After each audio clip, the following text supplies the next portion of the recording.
A finales del siglo XX, la vida cotidiana se pone bajo el foco de atención del pensamiento contemporáneo. La moda, los hábitos de consumo, los tabúes sociales se vuelven una pieza de estudio, así como también las palabras y la irrupción de los medios de comunicación masiva. Entre los pensadores más influyentes de esta época se encuentra Roland Barthes. Barthes fue un lúcido crítico de la sociedad de su tiempo. El centro de sus reflexiones fue delimitar las diferencias entre naturaleza y cultura y aportar nuevas miradas sobre estos fenómenos. Analizó el lenguaje como instrumento de dominación de las clases burguesas y como intento ilusorio por construir una realidad. Al mismo tiempo reivindicó la responsabilidad y la libertad del lector para interpretar libremente los textos. La irrupción del lector, según Barthes, determina lo que llamó la muerte del autor. Fue uno de los intelectuales franceses más populares de los últimos 40 años y su influencia llega hasta nuestros días.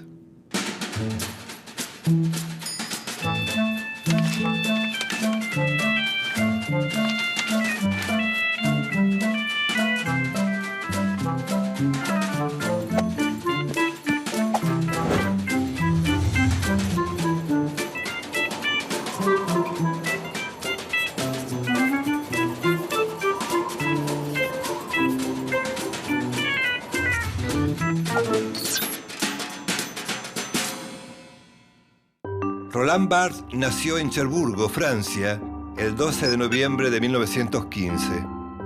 Huérfano de padre desde muy pequeño, pasa largas horas solo mientras su madre trabaja. Esos recuerdos de infancia siempre lo acosaron y lo unieron muy fuertemente a ella. A los 19 años se enferma de tuberculosis y es enviado a los Pirineos. Un año después, regresa a París e ingresa a la Sorbonne a estudiar letras. A comienzos de los años 40, toma contacto con el estructuralismo. Se acerca al estudio de las nuevas corrientes literarias y a la semiología. Las lecturas de Sartre, Marx y Brecht lo inducen al estudio de la mitología social que incluye en su gran obra, El grado cero de la escritura, de 1953. Su influyente libro El sistema de la moda estudia la relación entre los tabúes sociales y las vestimentas. Desde sus primeros escritos, Barthes aborda el tema del lenguaje y quiere despejar una confusión instalada en el pensamiento occidental. El error deriva en pensar que el lenguaje es algo natural. Es una construcción social, al igual que la religión, el estado civil o los logros académicos. Ser casado, católico y graduado universitario no tiene nada de natural. Para Barthes es un mero accidente estadístico. Cuestiona la palabra natural que se aplica a lo que es socialmente aceptable, o moralmente deseable, o estéticamente placentero. Es natural comer, dormir, hacer el amor y usar el lenguaje. En cambio, no es natural qué comemos, cómo dormimos o hacemos el amor, o qué palabras usamos. Construcciones sociales que varían según la sociedad en la que se vive y la clase a la que se pertenece. Uno de los ensayos de mitologías se ocupa de el mundo del catch, un deporte popular, o sea, una actividad no intelectual. El catch no es una pelea real, sino una simulación. Y ese es su atractivo. En ese juego de simulación también participa el público. La particularidad es que nadie se engaña. Lo mismo sucede en el teatro.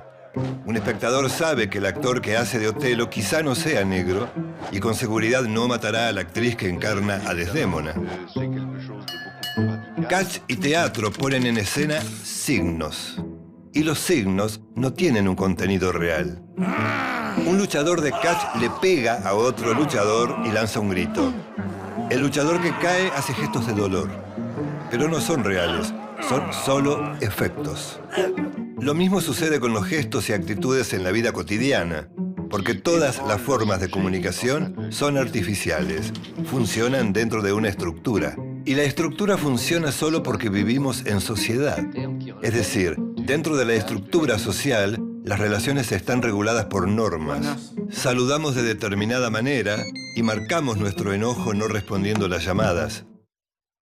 Según el lingüista Ferdinand de Saussure, los signos no son naturales. Más aún, son esencialmente arbitrarios. Barthes afirma que la palabra arbitrario puede sonar a irracional. Y los signos no son irracionales, los signos son inmotivados.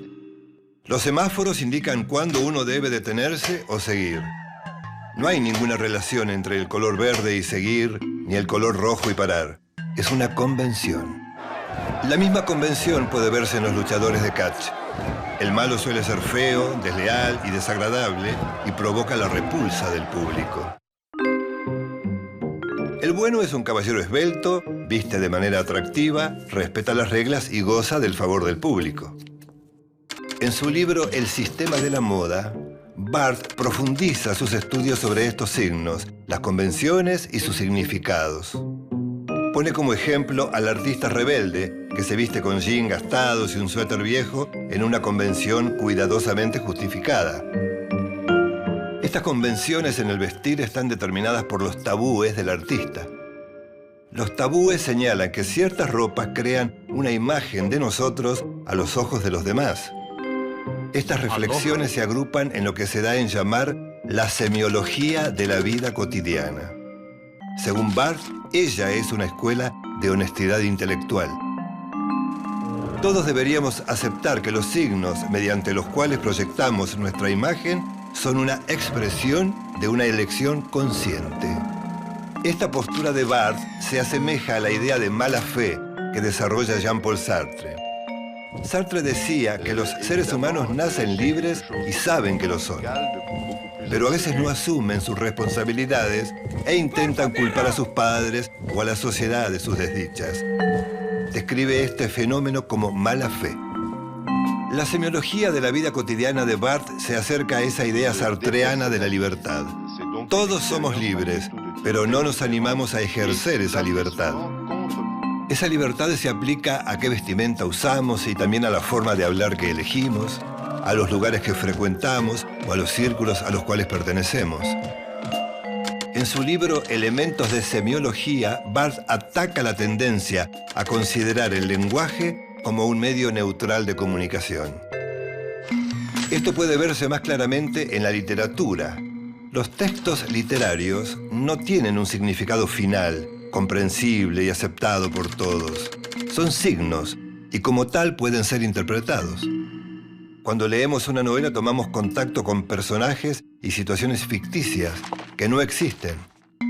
Las novelas no hablan de la vida real, ni siquiera tienen un mensaje preciso sobre qué significa, por ejemplo, el amor desdichado de Madame Bovary.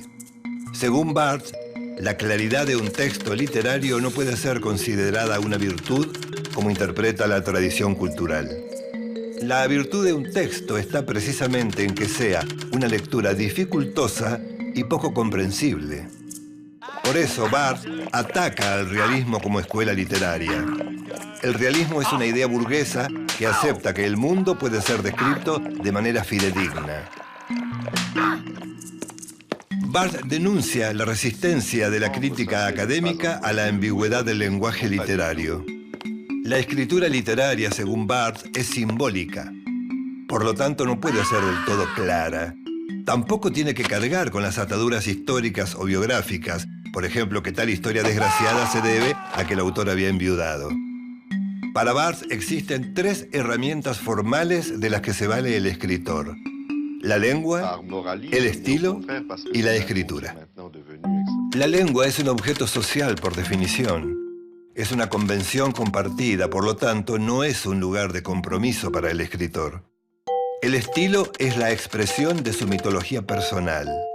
Es algo que está en su propia biografía y a lo que no puede renunciar cuando escribe. El verdadero lugar de elección y compromiso es la escritura. Es decir, cómo se usa la palabra y qué sentidos genera en el lector. A diferencia de la lengua y el estilo, la escritura es una herramienta que cumple la función de unir la creación del autor con la sociedad. Pues la escritura es lo que tiene en común el artista y su público. Barthes desautoriza el papel de la crítica literaria que busca una explicación del texto. Una obra literaria no puede ser comprendida en el contexto de la vida del escritor. es inútil intentar entender qué quería decir el autor. Cuando el lector asume su libertad para leer, es decir, lee sin la obligación de entender qué quiso decir el autor, lo que provoca es, en palabras de Barthes, la muerte del autor. El texto literario no habla de lo que el autor expresó, sino de lo que el lector leyó. Por eso, la muerte del autor, dice, tiene una consecuencia inmediata: el nacimiento del lector. El lector extrae los sentidos de un texto, pero estos sentidos pueden cambiar de un día para el otro, como cambia de un lector a otro.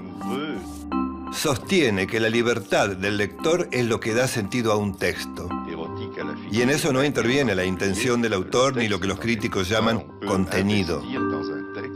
La lucha contra la lectura conducida de un texto tiene que ver con su postura respecto del lenguaje como construcción. Por eso afirma con contundencia: el lenguaje no es reaccionario ni progresista, es simplemente fascista. Para Barthes, cuando una obra literaria expresa únicamente lo que se supone que quiso decir el autor, no queda lugar para el desacuerdo. Es decir, impone su discurso. En uno de sus libros fundamentales, El placer del texto, Barthes insiste en relación entre el texto y el poder, unido a otra de sus indagaciones, el placer. Si la libertad es despojarse del poder, solo puede haber libertad fuera del lenguaje, dice. Es lo que Barthes llama el esplendor de una revolución permanente del lenguaje, es decir, la literatura leída al modo de Barthes. En 1980, un año después de la muerte de su madre, Barthes sufre un accidente en la calle. Muere atropellado por una camioneta de una lavandería enfrente de la Sorbonne, después de haber almorzado con François Mitterrand y con su amigo, el filósofo Michel Foucault. Rebelde, inconformista y transgresor, Barthes representa una nueva forma de escribir y de pensar. Su pensamiento no es una mera ocurrencia intelectual, sino una contribución al surgimiento de una nueva sociedad.